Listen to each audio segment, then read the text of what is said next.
ఈరోజు ఇంకొక ఉపమానం గురించి చెప్పుకుందాం. రాసుకొని చెప్తాను. వంట చేయడానికి అగ్ని ఎలా ప్రధాన సాధనం అయి ఉందో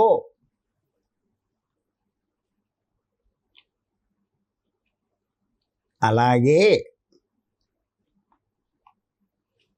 మోక్షాన్ని పొందటానికి ఆత్మజ్ఞానం ముఖ్య సాధనం అయి ఉంది.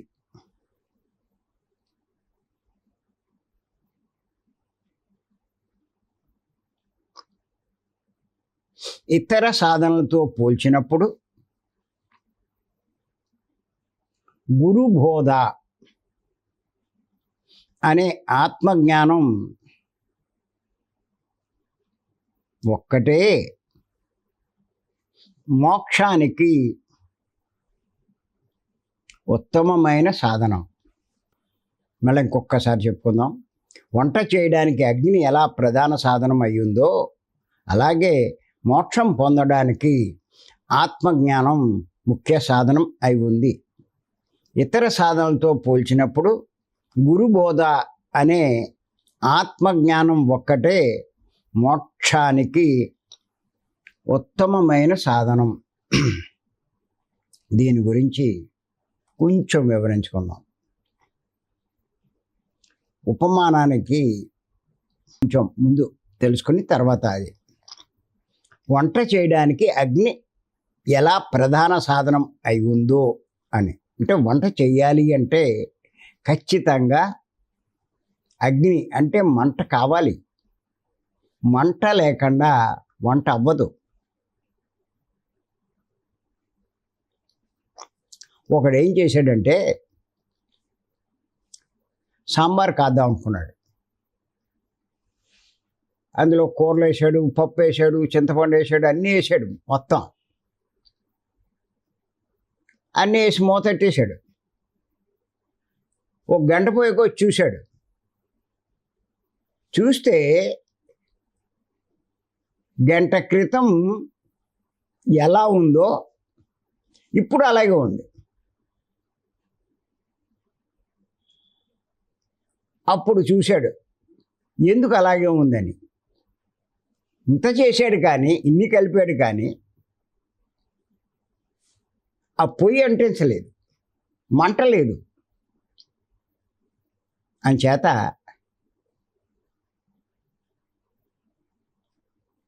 అగ్నే చాలా ప్రధాన సాధనం వంట చేయాలి అంటే. అందులో కొన్ని కూరలు వేయకపోయినా పర్లేదు, కొంచెం ఎక్కువ తక్కువలు వేసినా పర్లేదు, కానీ అగ్ని ఖచ్చితంగా ఉండాల్సిందే.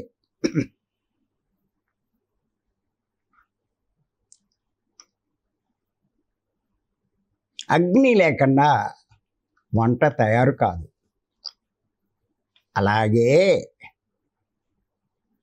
లోకంలో మానవులంతా కూడా మోక్షాన్ని పొందడానికి ప్రయత్నిస్తారు.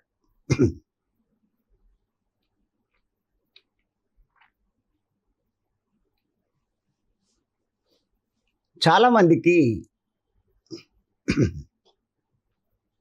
ఈ ప్రాపంచిక జీవితం మీద విరక్తి కలుగుతుంది. ఏమిటి కష్టాలు, ఏమిటి సమస్యలు,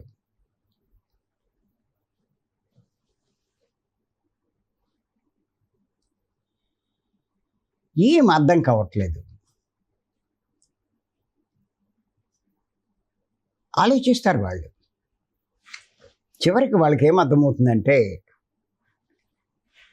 శాశ్వతంగా ఇలాంటి సమస్యలు, కష్టాలు, బాధల్లోంచి బయటపడాలి అంటే మోక్షమే మార్గము అన్నది వాళ్ళకి అర్థమవుతుంది. అప్పుడు వాళ్ళు ఏం చేస్తారంటే మరి ఎలా వస్తుంది మోక్షం? వాళ్ళకి ఏం తెలుసు? అందుకని ఇల్లు అన్నీ వదిలేసి హిమాలయాలకి,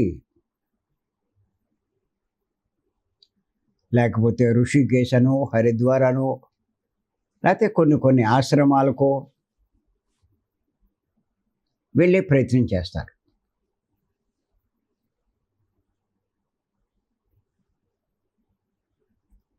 వాళ్ళ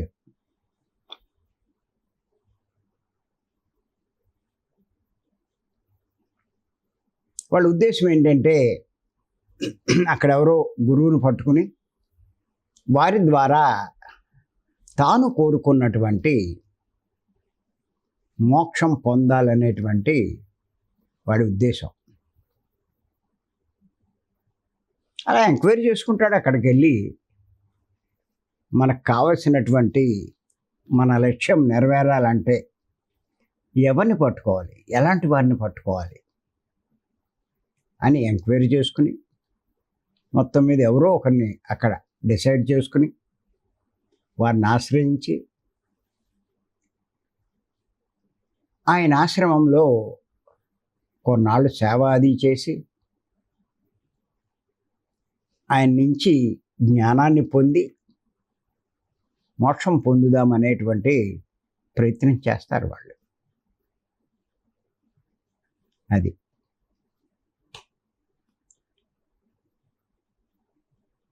ఇలా నార్త్ ఇండియాలో మనం చూసినట్లయితే ఎంతోమంది ఉన్నారు.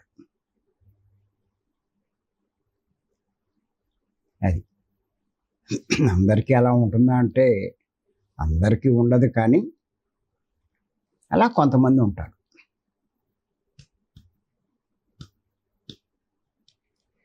సహజంగా ఏది బోధించినా గురువే.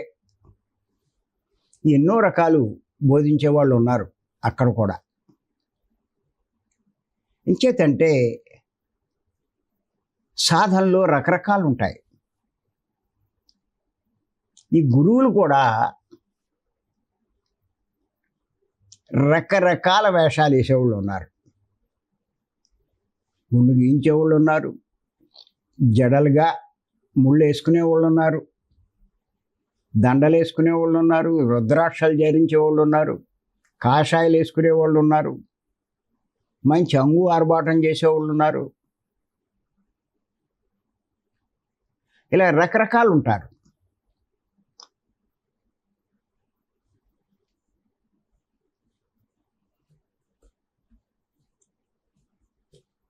కానీ కొంతమంది ఏం చేస్తారంటే వెళ్తారు అక్కడికి, వెళ్ళి వాళ్ళకో నెలలో 2 నెలలో సేవ చేశాక అర్థమవుతుంది వీడి దగ్గర ఏమీ లేదు, మనం వీడి లాభం లేదు అని చెప్పి మళ్ళీ ఇంకో ఆశ్రమానికి వెళ్తారు. ఇలా రకరకాల ఆశ్రమాలు, రకరకాల గురువులు చుట్టూ తిరిగి వచ్చేసిన వాళ్ళు కూడా ఉన్నారు కొంతమంది.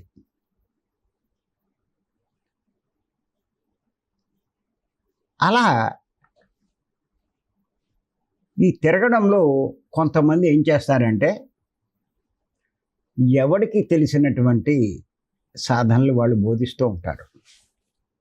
వాళ్ళ గురువుల దగ్గరే నేర్చుకున్నది వాడి దగ్గరికి వచ్చిన వాడికి చెప్తూ ఉంటారు. ఈ సాధనలో ఎన్నో రకాలు ఉన్నాయి. దేహ సాధనలు ఉన్నాయి.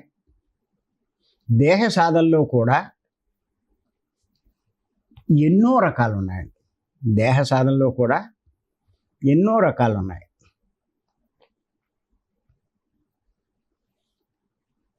అలాగే మనోసాధనలు ఉన్నాయి.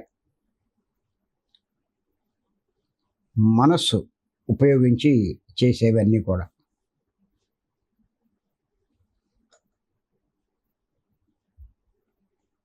బుద్ధి సాధనలు ఉన్నాయి.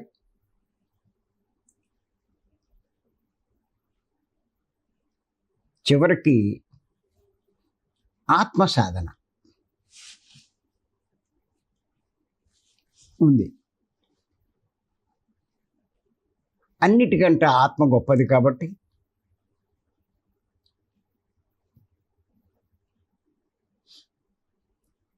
మోక్షాన్ని పొందాలి అంటే ఎవడైనా సరే ముఖ్యంగా ఆత్మజ్ఞానం పొందాలి.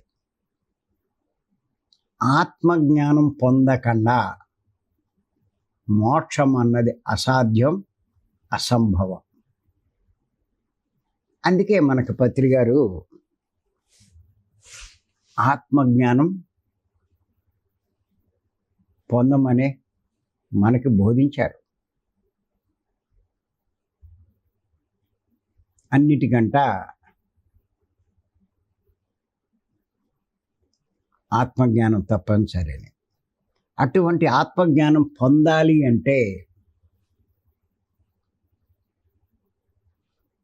శ్వాస మీద ధ్యాస, ధ్యానం ఒక్కటే మార్గం అని కూడా ఆయన చెప్పారు. ధ్యానం వల్లనే జ్ఞానం, జ్ఞానం వల్లనే కర్మరహితం, కర్మరహితం వల్లనే ముక్తి, మోక్షం అని సింపుల్గా చెప్పారు పత్రి గారు.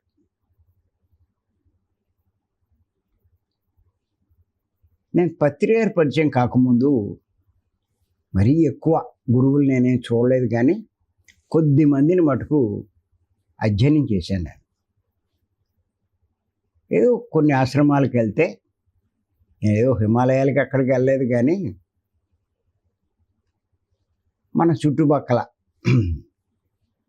ఉండే ప్రదేశాల్లో ఉన్నటువంటి ఆశ్రమాలు, కొంతమంది ఆసనాలు ఇవి చెప్తారు, ప్రాణాయామాలు, ఇటువంటివన్నీ. ఏముంది, దానివల్ల శారీరకమైనటువంటి కొన్ని ఫలితాలు కలిగితే కలగచ్చు. వాళ్ళు చెప్తారు, ఈ రకమైన ఆసనం వేస్తే ఈ రకమైన ఆరోగ్యం వస్తుంది, ఈ రకమైన చేస్తే ఈ రోగం తగ్గుతుంది అని శారీరక రోగాల గురించి, శారీరక సాధనలు అవన్నీ అవి చెప్పేవారు. నాకెందుకో అంత తృప్తి అనిపించలేదు, ఎక్కలేదు నాకు అది. ధ్యానం గురించి అడిగితే ఏదేదో చెప్పేవారు, నాకే అర్థమయ్యేది కాదు వాళ్ళు చెప్తే. ఇంకా అక్కడి నుంచి మళ్ళీ ఇంకొక ఆశ్రమం నాకు అర్థమయ్యేది. అక్కడికి వెళ్ళి చూస్తే వాళ్ళకే తెలిసినట్టు కనిపించేది కాదు. ఇంకా మనకేం నేర్పుతారు వాళ్ళు. అక్కడ బిహేవియర్ కూడా నాకు నచ్చేది కాదు. ఆ పరిస్థితులు, అక్కడ ఉండేటువంటి వాళ్ళు, అవన్నీ చాలా దారుణంగా ఉండేవి. ఇక్కడ మనమేం నేర్చుకుంటామని చెప్పి అవన్నీ కూడా వదిలేసడం జరిగింది.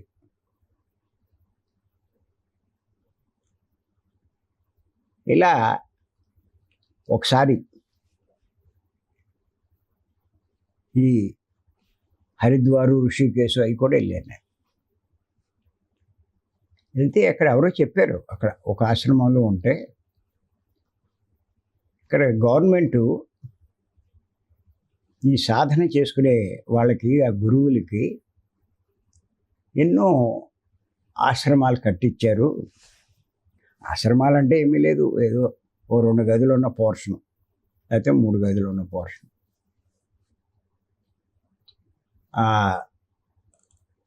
పలానా ప్లేస్లో ఉంటారు వాళ్ళంతా, మీరు కావాలంటే అటు వెళ్ళి వాళ్ళని కలవండి అని చెప్పి అన్నారు. వెళ్ళాను, అక్కడికి వెళ్ళి కొన్ని ఆశ్రమాలు చూశాను. 1-2 ఆశ్రమాల్లో ఆ గురువులు కూడా కలవడం జరిగింది. ఎక్కువ నేను ధ్యానం గురించి అడిగేవాడిని. అసలు ధ్యానం ఎలా చేయాలి, ధ్యానం చేస్తే వచ్చే లాభం ఏంటి, ధ్యానం గొప్పదంటారు, ఇలాంటి ప్రశ్నలు వేసేవాడిని. అప్పుడు వాళ్ళు ఏం చెప్పేవారంటే, పురాణాలు చదువు, భగవద్గీత చదువు, ముందు ఇలాంటివన్నీ చెయ్యి అని ఒకడు అలా చెప్పేవాడు, ఇంకో రకంగా ఏదో చెప్పేవారు, ఇలా రకరకాలుగా చెప్పేవారు. అయినా మనకేం ఎక్కలేదు.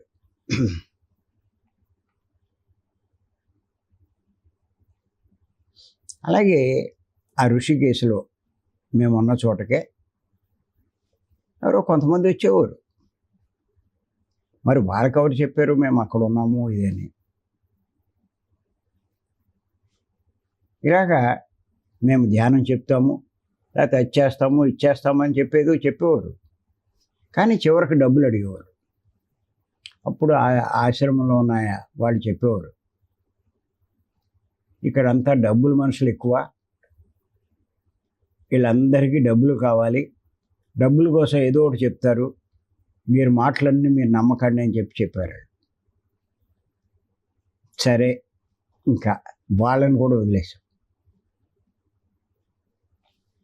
ఇంకా పెద్ద సాటిస్ఫాక్షన్ అవ్వలేదు, కానీ చివరికి ఇంటికి వచ్చేయడం జరిగింది. ఇంటికి వచ్చిన తర్వాత ఇలాగే ఎవరో ఒక గురువు గారు ఉన్నారు అని చెప్పి ఎవరు వచ్చి చెప్పారు, వాళ్ళు ఏదో మంచి సాధనలు అవి చెప్తారు ఇదని. చూశాను, ఆ సాధనలు కూడా కొన్నాళ్ళు చేశాను. వాళ్ళు ఏంటంటే మొదట్లో ఉచితం అన్నట్టుగా ఉన్నారు, తర్వాత ఫీజులు డబ్బులు అన్నారు. నాకు ఆసక్తి పోయింది. డబ్బులు అనగానే వెంటనే వాళ్ళని వదిలేశాను. తర్వాతే పత్రిక పరిచయం అయింది. ఒక ఆవిడ ద్వారా పరిచయం అయి ఇలా పత్రి గారు అని చెప్పి ఒక గురువు గారు ఉన్నారు, ఆయన ధ్యానం గురించి చెప్తారు, మీ ధ్యాన మందిరం ఉంది కదా, అప్పటికే కట్టేయడం జరిగింది 10 ఏళ్ల క్రితమే. ఆ పరిచయం కాక 10 ఏళ్ల క్రితమే ధ్యాన మందిరం అన్ని ఏర్పాట్లు చేయడం జరిగింది. కట్టాను, కానీ ధ్యానం ఎలా చేయాలో తెలియదు. అంటే అప్పుడు అడిగాను, డబ్బులు ఏమైనా తీసుకుంటారా అని చెప్పి. ఏం తీసుకోరండి, నాకు కావాల్సింది అదే అన్న. సరే, మరి ఆయన పరిచయం చేయండి అని చెప్తే ఆవిడ మన్నాడు ఆయన చేత మాట్లాడించింది. ఆ మాటల్లోనే ఎందుకో చాలా ఆకర్షణ కలిగింది నాకు. ఎప్పటి నుంచో పరిచయం ఉన్నట్టు చాలా అట్రాక్షన్ అయింది. అది నాకేం అర్థం కాలేదు, కానీ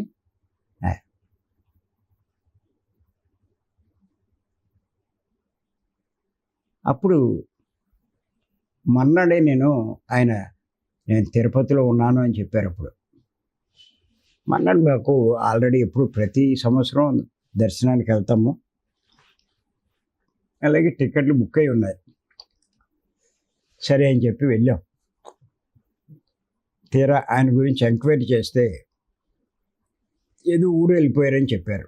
అప్పుడు ఆయన శిష్యుడు ఉన్నాడు శివప్రసాద్, వాడి రూమ్కి వెళ్ళి అడిగాం, ఎప్పుడు వస్తారు ఏంటి అన్నీ అడిగితే అప్పుడు ఆయన చెప్పాడు, నేను మీరు ధ్యానానికి వచ్చారు కదా అని చెప్పి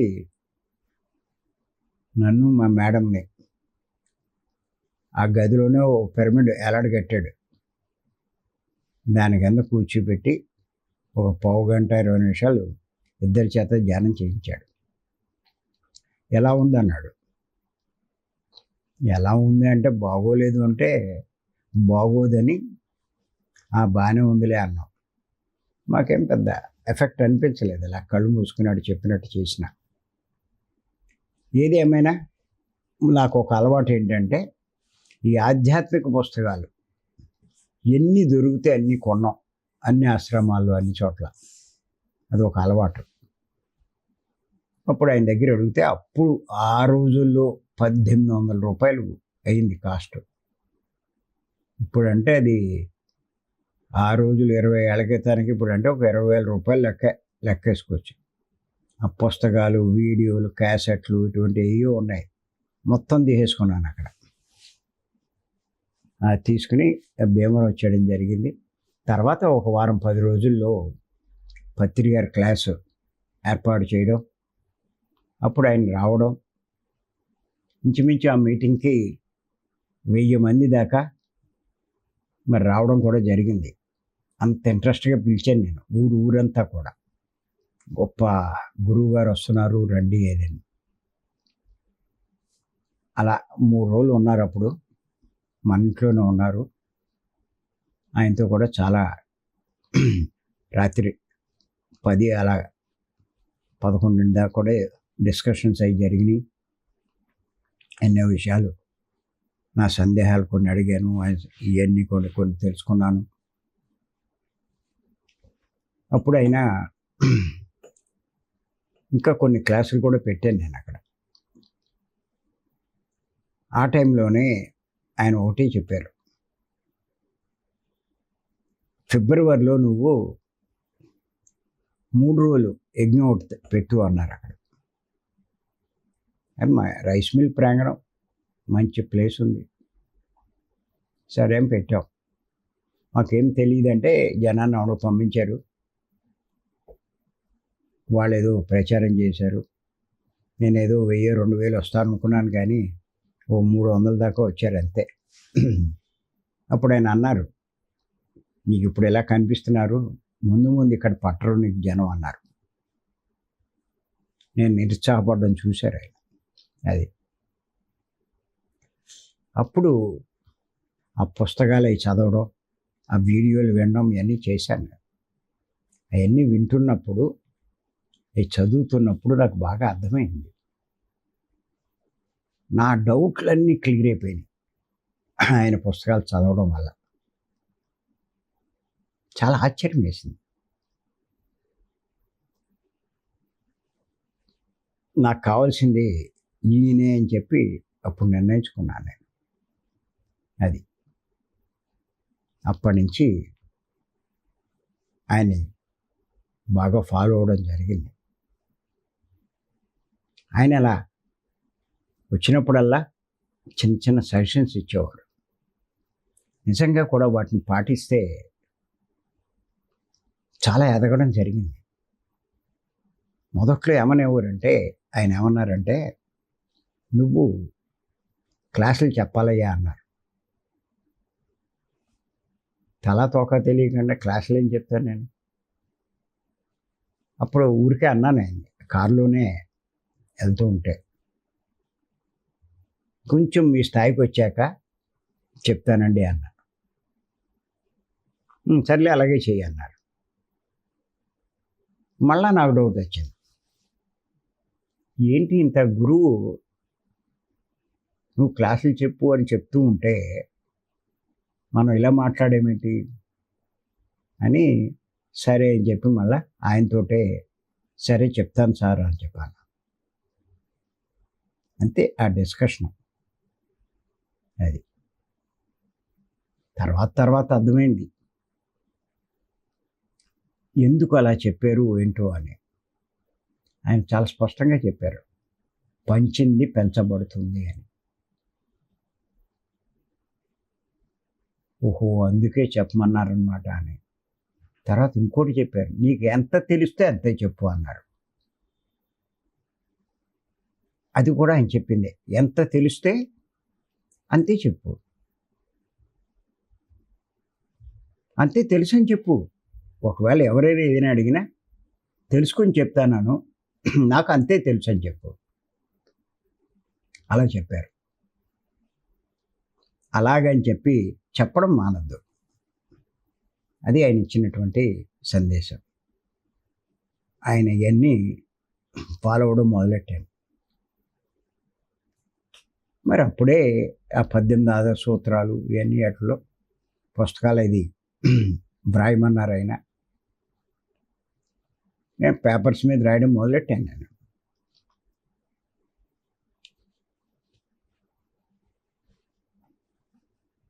మొదలెట్టి కాగితాల మీద రాయడం మొదలెట్టాను. అలా ఎందుకో తెలియదు, అలా రాశానంతే.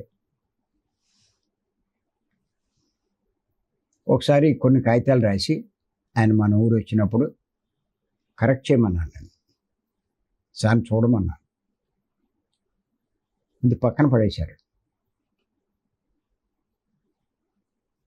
మరి తర్వాత ఆ 2 రోజులు టూర్ అయిపోయాక ఆఖరిలో వెళ్ళేటప్పుడు నువ్వేదో కరెక్ట్ చేయమన్నావు కదా పట్రా అన్నారు పొద్దున్నే.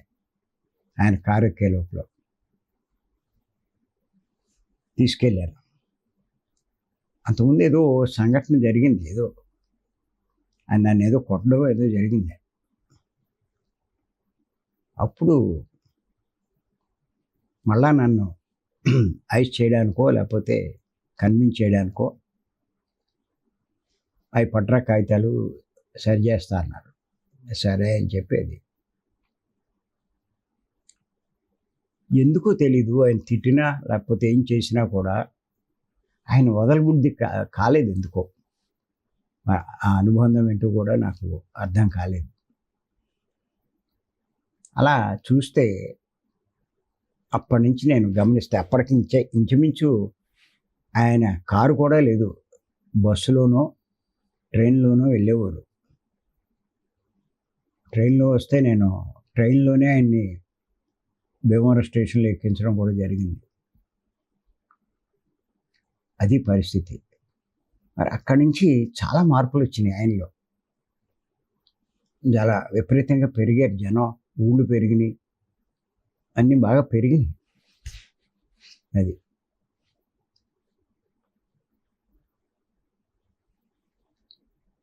అలాగా ఆయన నుంచి ఫాలో అవుతూ ఉంటే బాగా అర్థమైంది, జ్ఞానం అన్నది చాలా ముఖ్యము,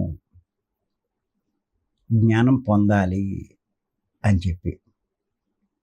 అప్పుడు ఈ ఆత్మజ్ఞానం పొందాలి అంటే ఖచ్చితంగా ఈ ధ్యానం చెయ్యాలి, శ్వాస మీద ధ్యానం చెయ్యాలని ఆయన నుంచి నేను తెలుసుకోవడం జరిగింది. మరి నిజంగా 4 పాయింట్లు చెప్పారు ఆయన. శ్వాస మీద ధ్యానం చేయడం ఒకటి, ఈ జ్ఞానవంతమైన పుస్తకాలు అప్పుడు ఏముండేవి, మన ఏముండేవి కావు, ఆయనయే ఉండేవి. ఆ పుస్తకాలు చదవడం, అలాగే అటువంటి సందేశాలు వినడం, ఆ కాసెట్లు, ఆ సీడీలు అవి ఉండేవి. వాటిలో ఆయన చాలా ఇచ్చేవారు, అవన్నీ కూడా వినేవాడిని. తర్వాత ఆ మార్గంలో చేసే సేవ, అది దాంట్లో ఈ జ్ఞానం అందరికీ పంచడానికి మరి అప్పుడే ఇంచుమించు మరి 3 రోజుల క్లాస్ స్టార్ట్ చేయడం జరిగింది. మరి వచ్చిన వాళ్ళు మొదట్లో కొద్దిగా వచ్చేవారు, వాళ్ళకే అన్నీ చెప్పి ధ్యానం చేయించడం ఇవన్నీ చేసేవాడిని. భోజనాలు ఇవన్నీ ఏర్పాటు చేసి అన్నీ ఆల్రెడీ అన్నీ ఉన్నాయి మాకు, ప్రత్యేకించి అక్కడ ఏర్పాట్లు ఏమైనా కన్స్ట్రక్షన్ చేసేదేం లేదు. అలా జరిగింది. ఆ రకంగా మనకి తెలియకుండానే ఈ జ్ఞానం పెరుగుతూ వచ్చింది మనకి. రాయడం కూడా మొదలెట్టాను నేను. ఒక 2-3 ఏళ్ళు అయ్యేసరికి మొట్టమొదటి పుస్తకం రాశాను, జీవిత శాస్త్రం 1 అని. తర్వాత భగవంతుని సంబంధించినటువంటి కాన్సెప్ట్లు అలా స్ఫురణకు వచ్చేవి. ఎన్నో చెప్పేవాడిని, అయ్యే పుస్తకాల్లో రాసేవాడిని, కాగితాల్లో. అవన్నీ కలిపి ముందు జిరాక్స్ పేపర్లు, ఫస్టే పుస్తకాలు ప్రింట్ చేయడం అంటే మనకి అలవాటు లేదు, ఎక్కడ చేయాలో ఏంటో కూడా తెలియదు. అలా ఆ పుస్తకాలు కూడా మొదలెట్టాను. అన్ని ఊళ్ళు తిరిగి క్లాసులు చెప్పడం మొదలెట్టాను. ఈ భీమవరం క్లాసులు పెట్టడం వల్ల ఆ వచ్చిన వాళ్ళందరినీ అడిగాను, మీ ఊళ్ళో క్లాసులు పెట్టడానికి ఏమైనా అవకాశం ఉంటుందా, నేను వస్తే మీరు ఏదైనా అరేంజ్ చేస్తారా ఇవన్నీ అడిగితే వాళ్ళలో కొంతమంది అంగీకరించేవారు. పలానా ఊరు రండి, వస్తే మేము ఏర్పాటు చేస్తాము ఇవన్నీ. అలా మెల్లిమెల్లిగా అన్ని ఊళ్ళో వెళ్ళడం జరిగింది. తర్వాత ఇంకా నేనే ఏదో ఊరు వెళ్ళడం, మనకి పరిచయమైన వాళ్ళతోటి అక్కడ క్లాస్ చెప్పడం. క్లాస్ చెప్పిన తర్వాత వాళ్ళని ఎంక్వైరీ చేసేవాడిని, ఈ చుట్టుపక్కల ధ్యానం చేసేవాళ్ళు ఎవరన్నా ఉన్నారా, లేదు నేను వస్తే అక్కడ క్లాస్ ఏమైనా ఏర్పాటు చేస్తారా అడిగితే, మా పక్క ఊళ్ళో ఉన్నారండి ఇలాగని ఎవరు. సరే అని చెప్పి ఆ ఊరు వెళ్ళి అక్కడ అక్కడి నుంచి మళ్ళీ అడిగితే వాళ్ళు ఇంకో ఊరు చెప్పేవారు. ఇలా కనెక్షన్ కలుపుకుంటూ ఓ వారం రోజులు తిరిగి ఉండాలి. అది అలాగే పుస్తకాలు కూడా పట్టుకెళ్ళేవాడిని. పట్టుకెళ్ళి ఆయన 40% డిస్కౌంట్లు నాకు దొరికేవి. మన వాళ్ళు ఇచ్చేవారు. ఆ డిస్కౌంట్లోనే ఇచ్చేసేవాడిని. ఒక్కో చోట కొన్ని చోట్ల ఫ్రీగానే ఇచ్చేసేవాడిని. ఎందుకు ఇచ్చేవాడిని అంటే అంత దూరం వెళ్ళాలి అంటే బోలెడు ఖర్చు అయ్యేది. అరే వాళ్ళు కొనట్లేదని నేను పుస్తకాలు పట్టుకొచ్చేస్తే వాళ్ళకి ఏం తెలుస్తుంది అని చెప్పి, పోలే ఇది కూడా ఒక ఖర్చే, నేను తిరగడంలో అయ్యే ఖర్చులో ఇదో ఖర్చు అని చెప్పి వాళ్ళకి కొన్ని సెట్ల కింద కొన్ని పుస్తకాలు ఇచ్చేసేవాళ్ళు. ఇలా జరిగేది ఎక్కడన్నీ. అంచేత ఇందులో ఇక్కడ మనం తెలుసుకోవాల్సింది ఏంటంటే, శంకరాచార్య వారు చెప్పినటువంటి ఈ సందేశంలో ఆయన చాలా స్పష్టంగా చెప్పారు. మోక్షాన్ని పొందడానికి ఆత్మజ్ఞానం ముఖ్య సాధనం అయి ఉంది. ఆ జ్ఞానం సంపాదించుకునే ప్రయత్నమే నేను చేశాను. ఆయన చెప్పినట్టు పంచింది పెంచబడుతుంది కాబట్టి తిరిగి పంచడం జరిగింది. మరి వచ్చిన వాళ్ళకి పంచేవాళ్ళం, తిరిగి పంచేవాళ్ళం. తర్వాత 2-3 ఏళ్ళకి మా మేడం కూడా మెల్లిగా ప్రారంభించింది. ఆవిడ కూడా కొద్దిగా చెప్పడం మొదలెట్టింది. ఇంకొక 2-3 ఏళ్లలో ఆవిడ కొంచెం బాగా తయారయ్యింది. అప్పుడు ఇద్దరూ కలిసి తిరగడం మొదలెట్టాం. ఇంకా ఏం చెప్పారంటే, ఇతర సాధనతో పోల్చినప్పుడు గురు బోధ అనే ఆత్మజ్ఞానం ఒక్కటే మోక్షానికి ఉత్తమమైనటువంటి సాధన అని చెప్పి ఆయన చెప్పడం జరిగింది. ఎవరైతే ఏ గురువు ద్వారా జ్ఞానాన్ని పొందుతారో అది అంతకన్నా గొప్పది ఏదీ లేదు అని చెప్పి ఆయన చెప్పడం జరిగింది. మరి ప్రత్యేకించి కూర్చోబెట్టి ఇప్పుడు మనం చెప్తున్నట్టు అలా బోధ చేసింది ఏమి నాకు లేదు, కానీ ఎన్నో సందర్భాల్లో నన్ను సరిచేసేవారు. నాలో ఉన్న లోపాలు చెప్పేవారు, నా తప్పులు సరిచేసేవారు, సజెషన్స్ ఇచ్చేవారు, కొన్ని టిప్స్ కూడా ఇచ్చేవారు. వచ్చినప్పుడు వెళ్ళినప్పుడు నేను కలిసినప్పుడు ఉండేవి. అలాగే ఎన్నో క్లాసులు కూడా చెప్పేవారు ఆయన. ఆ క్లాసుల్లో కూడా సందేశాలు అంటూ ఆయన ఆ సందేశాల్లోనే ఎన్నో విషయాలు చెప్పేవారు. కంపల్సరిగా నేను పెన్ను పుస్తకం ఉండేది నా జేబులో, చిన్న నోట్బుక్ ఇప్పటికీ ఉన్నాయి. అవి రాసినవి 100 పైన పుస్తకాలు ఉన్నాయి. అవన్నీ ఎక్కువ ఏదో సాగదీసి ఏదో చెప్పడం ఉండేది కాదు, కానీ చాలా ముఖ్యమైన పాయింట్లు చెప్పేవారు. అవన్నీ నోట్ చేసుకున్నాక వాటిలో చాలా అర్థం ఉంది అన్నది నాకు అర్థమైందండి. చెప్పడానికి అది చిన్నదిగా ఉంటుంది కానీ, సింపుల్గా కనిపిస్తుంది కానీ, వాటి అర్థం అంతులేనిది అన్నది నాకు అర్థమైంది. 3 వంతులు మనం రేపటి నుంచి పత్రి గారి ద్వారా నేను నేర్చుకున్నటువంటి వాటిల్లో చాలా ముఖ్యమైన విషయాలు, మనం మర్చిపోకూడనివి, మనం గుర్తుంచుకోవలసినవి, పూర్తిగా అవగాహన చేసుకొని ఆచరించవలసినటువంటి కొన్ని విషయాలు మనం రేపటి నుంచి తెలుసుకుందాం. అంత గొప్ప విషయాలు ఆయన నుంచి తెలుసుకోవడం జరిగింది. గురువే లేకపోతే ఇవన్నీ ఎలా తెలుస్తాయండి? మరి ఆ గురువు ఉండబట్టే ఇవన్నీ అర్థమైంది. యాక్చువల్గా ఆ పాయింట్లన్నీ ఆయన చెప్పేవారు. నేను దాని మీద ఎక్కువ లోతుగా ఆలోచించేవాడిని. ఆయన చెప్పినటువంటి విషయాలు చాలా లోతుగా ఆలోచించేవాడిని. ఇది ఎలా చెప్తున్నారు ఏమిటి అన్నట్టుగా ఆలోచించాం ప్రతిదాన్ని. ఇప్పుడు చూడండి మీరు, ధ్యానం వల్లనే జ్ఞానం అన్నారు. ధ్యానం వల్లనే జ్ఞానం. కళ్ళు మూసుకొని ధ్యానం చేస్తే జ్ఞానం ఎలా వస్తుంది? అది నాకున్న ప్రశ్న. అప్పుడు బాగా ఆలోచిస్తే ఈ శ్వాస మీద ధ్యాస ధ్యానం వల్ల మాత్రమే మనం జ్ఞానం పొందగలం తప్ప ఇంకా ఏ రకమైన ధ్యానాల వల్ల జ్ఞానం పొందలేము అన్నది నాకు అర్థమైంది. ఎందుచేతనంటే ఈ శ్వాస మీద ధ్యాస వల్ల మెల్లిమెల్లిగా ఆలోచన రహిత స్థితికి చేరుకొని ఆత్మస్థితిలో మనం ఉంటాం. ఆత్మ అంటే పరబ్రహ్మ, ఆయనే చెప్పాడు. ఆయనతో మనం ఉండగలుగుతాం. ఎప్పుడైతే పరబ్రహ్మతో మనం ఉన్నామో అలా గంటలు గంటలు, ఇప్పుడంటే నాకు కొంచెం సాధన తగ్గింది, మేడం దేని తగ్గలేదు. ఇంతకుముందు మటుకు బాగా చేసేవాడిని నేను. ఎక్కువ చేస్తూ ఉంటే సార్ ఓ సందర్భంలో అన్నారు, నువ్వు ధ్యానం చేయడానికి ఏం రాలేదయ్యా, ఇవన్నీ చెప్పడానికి వచ్చావు అన్నారు.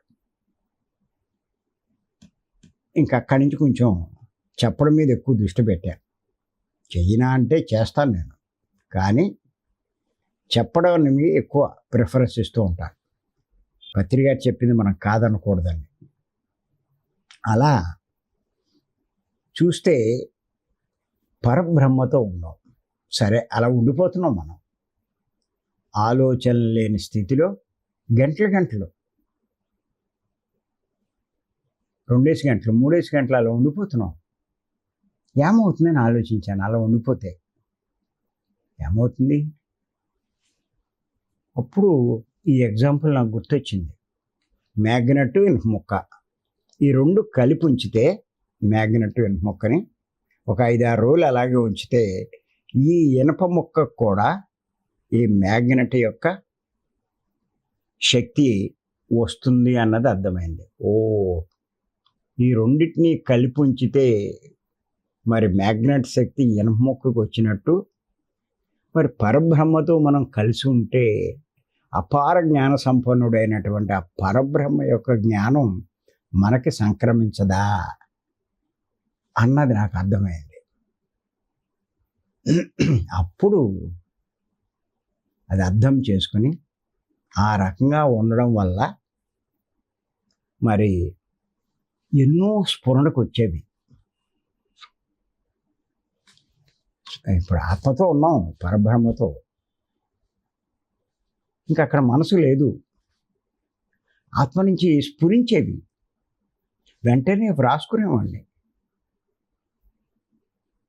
ఆ ధ్యానంలో ఏవైతే స్మరిస్తున్నాయో ఆ విషయాలన్నీ వ్రాసుకునేవాడిని, ఆ పాయింట్లు. మళ్ళీ ధ్యానం అయ్యాక రాయడం అంటే కుదరదు. ధ్యానం చేసేవాళ్ళు, నేను ఇప్పుడు కూడా చెప్తున్నాను, నేను ప్రతి ఒక్కరు మీ దగ్గర పెన్ను పుస్తకం పెట్టుకోండి. కొత్త విషయం మీకు ఏది స్ఫురిస్తుందో దాన్ని రాసేయండి అక్కడ. తర్వాత అనుకుంటే మీకు మర్చిపోతారు. ఖచ్చితంగా మీరు సీరియస్గా చేసినప్పుడు ఆ స్థితిలో మీకు ఎన్నో విషయాలు స్ఫురిస్తాయి. కొత్త విషయాలు, అవసరం అనుకున్నవి ఎన్నో ఉంటాయి. వాటిని వెంటనే నోట్ చేసుకోవాలి. అలా భాగవత సన్నివేశాలు అనే అంతరార్థం అనే పుస్తకం వైజాగ్ యజ్ఞంలో 2009లో, ఎప్పుడో 15 ఏళ్ళ పైన అయిపోయింది. రోజు ఆ ధ్యానంలో ఒక్కొక్క సంఘటన గుర్తుకొచ్చేది. దాని యొక్క అంతరార్థం ఆ రోజు స్ఫురించేది. చీరలు ఎత్తుకుపోయాడు. జనరల్గా చీరలు ఎత్తుకుపోవడం ఏంటి అని చెప్పి అనిపిస్తుంది, దాంట్లో అంతరార్థం. అలాగే కాళీ ఈ పర్వతాన్ని ఎత్తాడైనా, దానికి ఒక అంతరార్థం. ఇలా ప్రతి దానికి ఒక్కొక్క అంతరార్థం ప్రతిరోజు స్ఫురించేది. అవన్నీ మళ్ళా లాడ్జికి వెళ్ళి రాసుకునే ఉన్నాను అక్కడ. అప్పుడు లాడ్జికి వెళ్ళినప్పుడు అనుకున్నాను, ఇంకేమైనా మిగతా సంఘటనల మీద ఏమైనా మనకి అంతరార్థం తెలుస్తుందా అంటే తెలిసేది కాదు. మళ్ళా మర్నాడు ధ్యానంలోనే అలా వచ్చాయి. అలా ఆ పుస్తకం తయారైంది. అలాగా మరి చాలా స్ఫురించడం వల్ల సాధారణంగా తెల్లవారుజామున ఎక్కువగా కొత్త కొత్త విషయాలు స్ఫురించేవి. అప్పుడు నేనేం చేసేవాడిని అంటే, నాకు ఏవైతే స్పందనకు వచ్చినాయో ఆ విషయాలు పక్కనే మా మేడం ఉండేది కాబట్టి ఆవిడ చెప్పేవాడిని. అలా ఒక్కసారి చెప్పేస్తే అవి నాకు గుర్తుండిపోయేవి. చెప్పకపోతే మర్చిపోవడం జరిగేది. అందుకని చెప్పేసేవాడిని. ఆవిడ అనేది, మీరు నన్నెందుకు బోరు కొట్టిస్తారు ఇవన్నీ చెప్తూను అనేది. కానీ అలా చెప్పేవాడిని. ఆఖరిని ఏమందంటే, మీరు పుస్తకాలు రాయడానికి నేనే కారణం, నేను పక్కన ఉన్నాను కాబట్టి మీరు రాశారు అనేది. సరే నువ్వు ఏదనుకుంటే అనుకో అని చెప్పి అనేవాడిని. అలా ఆ స్ఫురణకు వచ్చి నిజంగా కూడా ఆ టైంలో ఆ స్ఫురణకు వచ్చినప్పుడు ఆ పుస్తకం పెన్ను తీసుకుని రాస్తూ ఉంటే అలా జరిగిపోయి ఆ పెన్ను అలాగ వెళ్ళిపోయేది అంతే. ఒకదాని పాయింట్ తర్వాత ఒకటి, ఒక పాయింట్ తర్వాత ఒకటి అలా వచ్చేసేది. అలా రాయడం జరిగింది. తర్వాత వాటిని కరెక్షన్ చేయడం ఇవన్నీ చేసేవాడిని. అది మీరైనా సరే, అందుకే పొద్దున్న ఉదయం పూట బ్రహ్మ ముహూర్తం చాలా చాలా ఉత్తమోత్తమైనది. ఎవరికైనా సరే చెప్తున్నాను నేను. తప్పనిసరి కూర్చోండి. అంతేకాదు ఆ టైంలో మీ సమస్యలకి పరిష్కారం కూడా బ్రహ్మాండమైన పరిష్కారం దొరుకుతుంది ఆ టైంలో. ఎందుచేతంటే అంతసేపు మీరు ధ్యానంలో కూర్చున్నప్పుడు మీరు ఆత్మతో ఉంటారు, పరబ్రహ్మతో ఉంటారు. ఆయన నుంచి వస్తాయి మీకు ఆ పరిష్కారాలు. మీరు మామూలు స్థితిలో మీరు ఆలోచిస్తే మనసు నుంచి వస్తాయి పరిష్కారాలు. మనసు నుంచి వచ్చేవి సరిగ్గా ఉండొచ్చు, ఉండకపోవచ్చు, మీ బుద్ధిని బట్టి ఆధారపడి ఉంటాయి. కానీ ఆత్మ నుంచి వచ్చేటువంటివి తిరిగి ఉండదు. అంచేత ఆ స్థితిలో పరబ్రహ్మతో ఉండడం అంటే మామూలు విషయం కాదు. అంచేత ఆ బ్రహ్మీ ముహూర్తం మనం ఏదైతే నిర్ణయించుకున్నామో 4 to 6:30 కంపల్సరిగా ప్రతి ఒక్కరు వీడియో ఆన్ చేసి కూర్చోండి. నేను చెప్పేది సీరియస్గా కూర్చోండి. అది మీకు ఎంతో ఉపకరిస్తుంది, ఎంతో లాభిస్తూ ఉంటుంది. అది అంచేత